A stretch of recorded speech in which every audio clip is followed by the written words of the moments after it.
태평양 한가운데 외딴 섬이 하나 있습니다. 가장 가까운 사람 사는 땅에서도 2000km, 지구상에서 가장 고립된 섬 중 하나죠. 그 작은 섬에 거대한 석상 900여 개가 서 있습니다.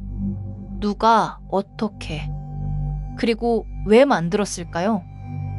수백 년간 풀리지 않던 그 수수께끼를 파헤쳐 봅니다. 이야기는 1722년 부활절 일요일로 거슬러 갑니다. 네덜란드 탐험가 로헤베인이 이 섬을 발견했죠. 그래서 이름이 이스터섬, 부활절 섬이 됐습니다.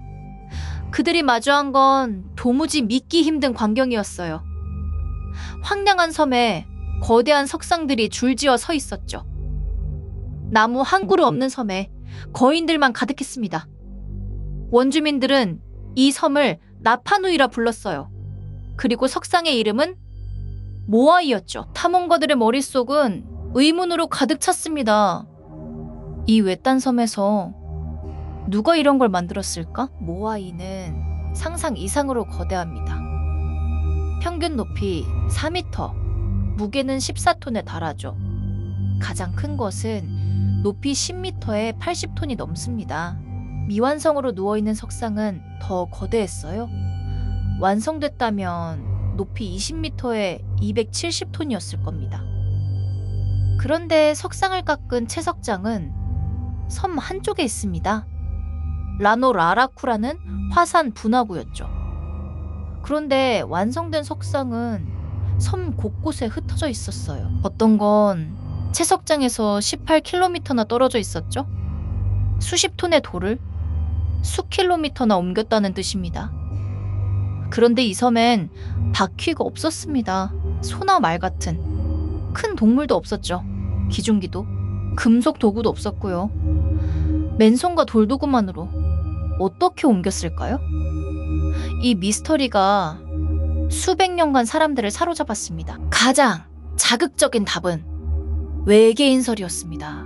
인간이 했을 리 없다는 거였죠. 어떤 이는 가라앉은 대륙의 흔적이라 했고요. 하지만 이런 가설들엔 공통점이 있었습니다. 바로 원주민의 능력을 무시했다는 점이죠. 미개한 그들이 했을 리 없다는 편견이었어요. 그런데 진짜 답은 훨씬 단순하고 놀라웠습니다. 그 답은 원주민 자신들이 이미 알고 있었죠. 그들은 오래전부터 이렇게 말해왔습니다. 석상은 스스로 걸어왔다. 물론 오랫동안 그저 신화로만 여겨졌죠. 걷는 석상이라니. 누가 믿었겠어요. 그런데 한 과학자가 이 말을 진지하게 받아들입니다. 연구진은 실제 크기의 모아이 복제품을 만들었습니다. 5톤짜리 진짜와 똑같은 석상이었죠. 그리고 석상에 밧줄 3개를 묶었습니다. 좌우 양쪽과 뒤쪽에 한 줄씩이었죠. 사람들이 번갈아가며 밧줄을 당겼습니다. 그러자 놀라운 일이 벌어졌어요. 석상이 좌우로 기우뚱기우뚱 흔들리면서 마치 걷는 것처럼 앞으로 나아간 겁니다. 무거운 냉장고를 좌우로 비틀어 옮기는 것과 같죠.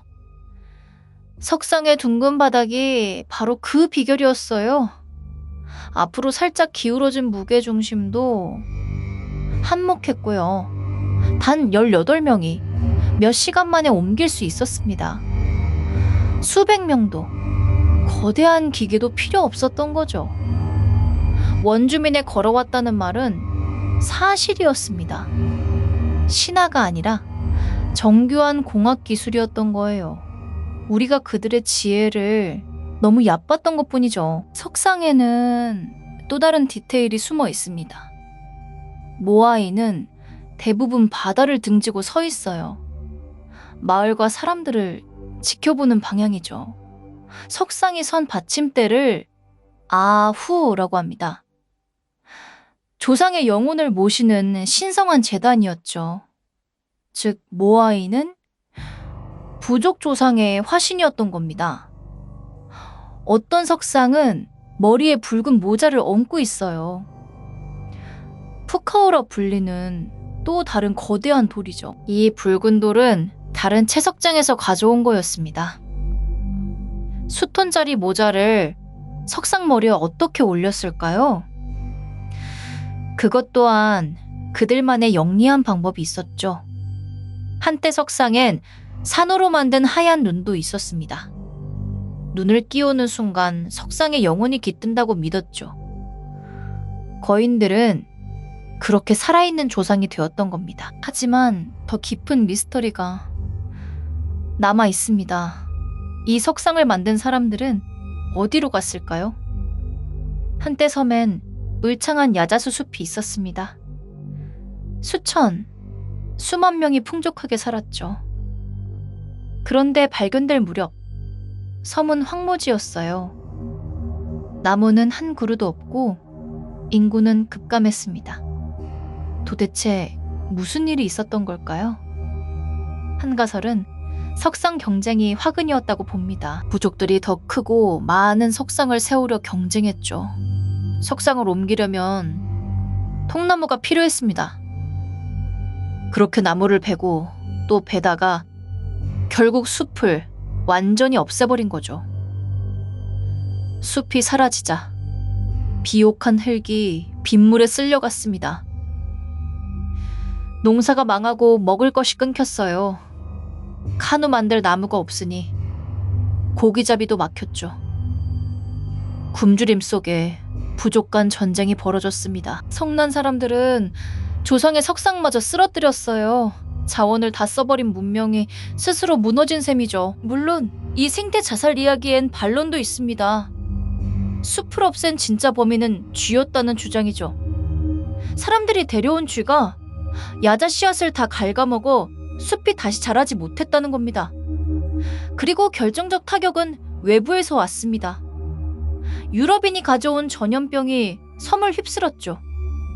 게다가 노예 사냥꾼들이 주민을 끌고 갔습니다. 한때 수천 명이던 인구는 100여 명까지 줄었어요. 진실은 여러 비극이 겹친 결과일 겁니다. 내부의 환경 파괴와 외부의 침략이 함께였죠. 그렇게 위대한 거인들의 문명은 저물었습니다. 그래서 이스터 섬은 하나의 경고가 됐습니다. 고립된 섬에서 자원을 다 써버린 문명의 최후, 어디에도 도망칠 곳이 없었던 작은 세계였죠. 그런데 생각해보면 우리가 사는 지구도 거대한 섬이 아닐까요? 우주라는 바다에 떠있는 단 하나뿐인 섬 말이죠.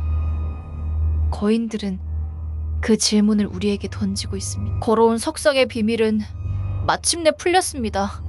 하지만 사라진 문명의 교훈은 여전히 남아있죠. 이스터 섬의 거인들은 지금도 말없이 서 있습니다. 우리에게 무언가를 묻는 듯이요. 풀리지 않은 세계의 이야기, 수수께끼 아카이브였습니다.